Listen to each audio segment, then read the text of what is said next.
Last year, there were rumors circulating that Samsung might introduce iPhone-like satellite connectivity for emergency situations in the Galaxy S23. However, when the Galaxy S23 series was released, it lacked this feature. The head of Samsung's smartphone division cited that the ecosystem for two-way satellite connectivity wasn't mature enough to implement. Following this, several rumors emerged suggesting that Samsung would finally bring two-way satellite connectivity to the Galaxy S24 series. There were even mentions of this feature in screenshots from One UI 6.1, further fueling expectations that the upcoming flagship phone would include satellite connectivity. However, it now appears that Samsung might skip this feature once again. A recent report from News reveals that Samsung is currently conducting tests on the Galaxy S24 with 3 network operators in South Korea: KT, LG Uplus, and SK Telecom. These tests are being carried out 2 weeks before the official announcement of the phone. In customary practice, smartphone makers often provide disguised versions of their upcoming devices to mobile carriers to evaluate network performance without revealing the phone's actual appearance. Interestingly, there is no mention of two-way satellite connectivity in these tests, raising the possibility that Samsung has decided not to include it for reasons yet undisclosed.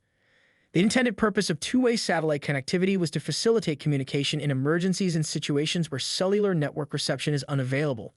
It operates on an L-band frequency band to transmit rescue notifications, which are typically sent to local emergency response teams if available.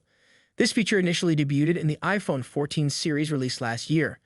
While Huawei also introduced a similar feature in some of its flagship phones, no other Android brand has integrated this capability into their flagship devices. It appears that Samsung may have chosen not to rush the implementation of this feature. Notably, Apple uses a one-way structure for sending distress signals to relevant authorities. In contrast, Samsung has been working on a two-way structure that would enable users to send and receive messages when they find themselves without access to a mobile phone cellular network. According to an industry insider, Samsung's two-way satellite connectivity is expected to debut in the Galaxy S25 series, which is anticipated to be a significant release. Samsung has reportedly developed its own two-way satellite connectivity feature, and it may be featured in the Exynos 2400 chipset, but it appears that it won't be utilized in the Galaxy S24. It features a 6.2-inch 120Hz dynamic AMOLED display with a resolution of 2340x1080. It will run on the Snapdragon 8 Gen 3 processor in the USA and South Korea, while the European variant will use the Exynos 2400.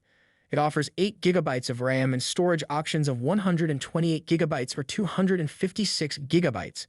The device houses a 4000 mAh battery with 25 EOE fast charging. Galaxy S24 Plus. This model boasts a 6.7-inch 120Hz dynamic AMOLED display with a Quad HD Plus resolution of 3120x1440. It comes with a Snapdragon 8 Gen 3 in the USA and South Korea, while the European version uses the Exynos 2400. It offers a generous 12 GB of RAM and storage choices of 256 GB or 512 GB. The device packs a 4900 mAh battery with 45 EOE fast charging. Galaxy S24 Ultra. The flagship of the lineup features a 6.8-inch 120Hz dynamic AMOLED display with a resolution of 3880x1440. It uses the Snapdragon 8 Gen 3 processor worldwide, setting it apart from the S24 and S24 Plus. It offers 12 GB of RAM with storage options of 256 GB or 512 GB. The device houses a robust 5000 mAh battery with 45 AU fast charging. Overall, the Samsung Galaxy S24 series seems poised for success, with various improvements and smart choices in processor usage. A slightly lower prices for the S24 and S24 Plus make them attractive options, while the S24 Ultra offers top-tier specifications and a brighter display. As we approach the official launch, more details may emerge and the prices might vary based on location. Stay tuned for updates and feel free to share your opinions in the comments section.